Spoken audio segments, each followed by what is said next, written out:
What's good in the web? Your man Q, aka the Geek, back again. I had to take a mini sabbatical, aka otherwise known as a nap, because I got up at 6-ish in the morning with some streams, and well, a video was rendering, so the stream was boo-boo butter. But you know what?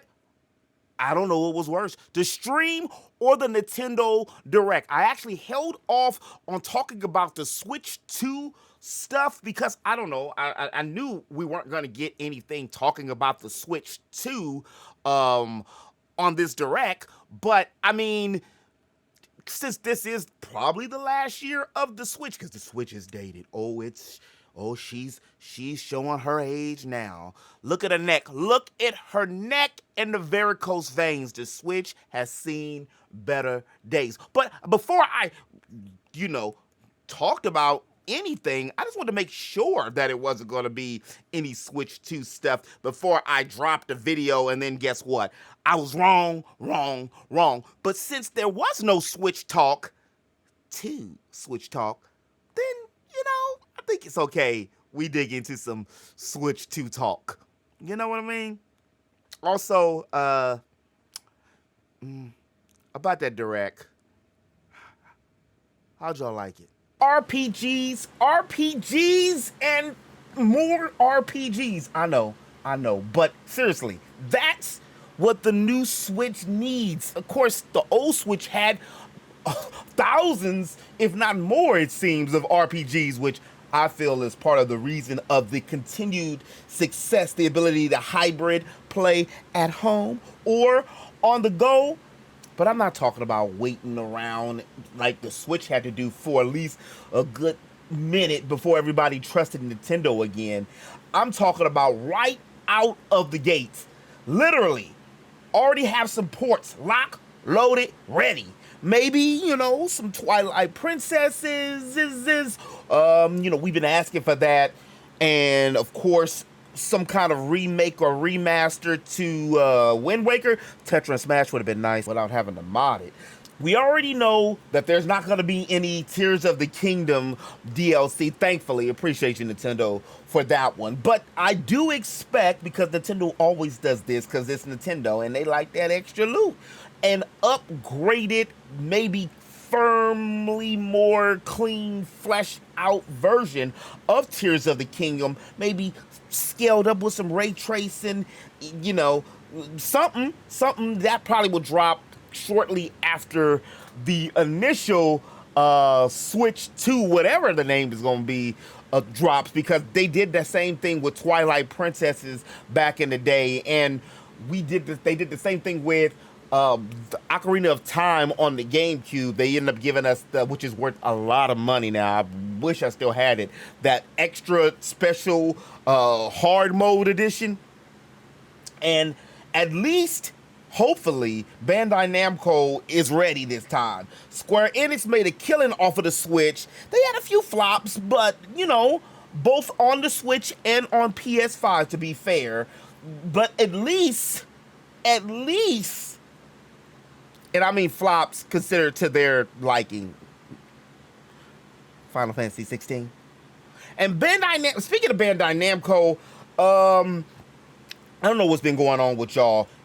They need the extra time, it seems, because these last few half-ass Wii U type ports that they dropped recently, what are y'all doing? How was the GameCube version of Tales of Symphonia? Yeah, Tales of Symphonia, one of my favorite Tales games and favorite games. Why was the GameCube version, or is the GameCube version, still running better and smoother than the one that is the remaster? That doesn't make sense to me. And all this time as well, y'all could have translated the Tales of Symphonia anime, which is free on YouTube still. You could have translated that to English dub as well, because that would have further hyped up the actual game. It's not like, gotta really fear spoilers. It's been 20 years, so, I mean, yeah, but y'all know what I mean. And let's not even get into this week coming up when Bait and Kados drops. What? So, no English dub, baby? I was thinking about picking it up, honestly, and just let it sit with the rest of the games that I need to be playing right now. But I think I'm gonna wait for a patch or something, because this ain't 1996 no more. And I don't feel like I need to be reading like I had to do with Tales of Fantasia on ROM back in 1996, or Bahamut Lagoon and Sekiden Detsu 3. I said Sekiden Detsu 3 Secret of Mana series. Like we had to do a long time ago when they didn't translate it. Matter of fact, that's how I played the first Star Ocean. But thankfully, somebody was nice and beautiful enough in their heart to make patches, and I didn't have to try to, not know what I was reading. But it just doesn't make sense to me. It doesn't make sense to me. Seriously, the way that everybody's been slurping up these damn RPGs, namely and especially on the Switch and other handheld devices, Bandai Namco, get your stuff together. To be honest with you, Tales of Arise should have been on the Switch as well. But y'all playing. What y'all doing? Word on the web is also that the Switch 2 is going to have the power of a PS5, and after some digging and watching some videos and X, Y, and Z, I knew that was too good to be true. I wasn't going to believe it until Nintendo came out and really said it, because when's the last time Nintendo decided to actually put on the gloves and not be a support character in the background, but put on the gloves, grab the broadsword, and be the main protagonist and want to compete in the graphics department since the GameCube? And the only reason, in my humble opinion, that it still didn't manifest the way they wanted it to is because they decided to do the mini CDs, which was cute. But pair that with the fact that, the system did look like a lunchbox, I think that still made a lot of developers not want to port stuff over to the system. Also because, the N64, it started losing traction, and that's when the Nintendo started being named completely as a kiddie system. And it didn't help that, even though I still got my Indigo Wii U, my purple, I love it. Matter of fact, I said Wii U, GameCube. I'm not a big Wii U or Wii person, but I really like the GameCube. And they had a lot of third-party acquisitions. It's just that I wish that they could have continued to follow that cab when it came to the Wii and the Wii U. But I understand. I get it. Stick to your lane, baby. Stick to your lane. But everybody is up in arms and talking about this because there was a convention or one of these Nintendo summits that happened recently. And apparently some information, of course, got leaked, which is surprising because Nintendo is really good with mum's the word. I think they wanted it to kind of get leaked or something, or they let it out to be leaked. Like if y'all watch sports, a general manager, they want to get rid of somebody, they'll leak a certain thing so it can get buzz around it. But the new Matrix game, which was the PS5 game, is considered the most, the greatest, the best looking ray traced upscaled game that there is out there. It said that the Switch will be able to play that. Now, let's pull the curtain back here a little bit. Most systems will probably be able to play the game. It's just going to be one of those situations where you're stretching something. So imagine kind of like taking let's just say an old SNES game and putting it on one of your 1080p regular HD TVs. Well, there's going to be a lot of stretchage. You're not going to get the high fidelity and the graphical power that you want. So I already knew that was out far as it being the size, or not the size, but the quality and the strength of a PS5. But they do say that it's going to be more powerful than the current Switch that we already have, which come on, you have to be. The Steam Deck is what? It's about the power of a PS4 or so on the go. So it needs to be that or above. In my opinion, it needs to be above, because it's not a money thing. We'll buy it, as they seen when people drop 500, close to a G, on the Steam Deck and the other handhelds. So why wouldn't we want to do that with our favorite games and first-party titles with Nintendo? We definitely do that. And I said this before, I don't have no uncle or anybody that I know on the inside that works at Nintendo, but I got a feeling, almost a proclamation, that again, it's going to be as powerful as the Steam Deck, or since the Steam Deck is on pace and powerful as the PlayStation 4, it's going to be up there on that level, at least hopefully. Hopefully the Switch 2 will be more powerful than that, which don't be surprised if they change that name, because Nintendo is good with changing the names with each system, except probably the Super Nintendo, which, you know, that just felt like that was such a great name, because it was double what the last one was, which was went from 8 bits to 16 bits.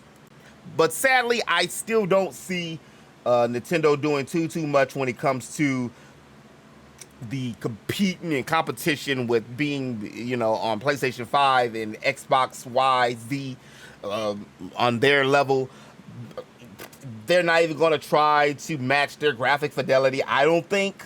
But better web, better UI, hopefully, but we'll see. We'll see. And I wonder what the new gimmick is going to be. Maybe they're finally going to dabble into some kind of VR, which a lot of us seen already. Some of the Mario Kart arcades that they have, like the drop spots and stuff of as well. Could you imagine Mario Kart All Stars in like VR? That would be cool. And I said All Stars because we get Samus and Kirby, and it's coming. It's coming. It's coming. Don't be surprised if they just take this with the engine, and then don't be surprised if they go the whole Super Smash Bros. Ultimate route. And we love it. And we do DLC again with it, because we have been for this game that's about to be 10 years old next year. There wasn't too much else other than that. I mean, like I said, I think Nintendo leaks out or said at this particular summit what they wanted to be known, and talk to a particular few devs and stuff, so they can be ready. Gotta get ready for what's going to be happening coming up this next year. There's probably going to be more news and other leaks and stuff dropping soon at the Tokyo Game Show. That's going to be in the fall. And don't be surprised if a promo or something big or some kind of sneak peek something showed up at the Game Awards like they did back in the day. Well, I said back in the day because that was so many years ago now. Like they did in 2017 E3 with Metroid Prime. I never forget, I was in line at E3, and I looked up, and they had the big old screen, and it said Metroid Prime 4, and everybody went wow, and we ain't heard shit about it since then. And as far as the Nintendo Direct goes, y'all, well, yeah, look, if this is any indication that the Switch is legit on its last battery cell, while I like the idea of free 99, that looks fun. I like that. I'm already and secure. My $3.99 for the Switch Online is paid in full. I mean, it was only $4. I need to switch to 20 a year. But we're reports and more reports, and I'm sorry, y'all. I really don't care about Paper Mario. I know. A lot of folks grew up on it. But after experiencing that steak meat, which is Mario RPG in 1996, it was hard for me to eat that non-story ground beef of Paper Mario, where they're only in the Mario Kingdom world and didn't deviate with characters. But I might try Thousand Year Door. If they brought Super Saga up with the one with the little Geno cameo, I might actually think about jumping into that too. I am interested in the Princess Peach game. That actually seems good. It's sad that it's almost 40 years that she finally gets another game. Nintendo now, maybe Samus can talk, or you know, again, or we can get some kind of a Daisy game too. That'd be nice. Prince of Persia is back, and it feels like it's been back, but took another long 20-year hiatus. And the main dude, maybe I could be wrong, but is that a brother? I was hoping for Gino and Mallow with the last DLC pack for Mario Kart, and I was hoping for Wario Stadium, which did they talk about all the stages? I cannot remember. But, you know, my homie Funky Kong and that Triple OG since 1994, Diddy Kong is back. Now, if we could get some Double Dash elements on the next Mario Kart All-Stars, I'm gonna run with that one for a while. That would be nice too, since we've got all the characters from it. Saga Emerald Beyond arrives next year, and it looks good, but I'm waiting for the demo to jump into it more than, well, because they didn't really show that much. And Udian Chronicles, 100 Heroes, that looks good, and it comes out in April. It reminds me of like a new Suikoden, and it's a sister as one of the main characters. Now, they had the opportunity to make a brother there because it is Wayne or Wavy. I think, is it Wayne or Wavy? He's one of the main characters of the game too, but I digress. In my opinion, it was a little lackluster, but then again, that just means that they're saving all their games for Switch 2, which I don't mind.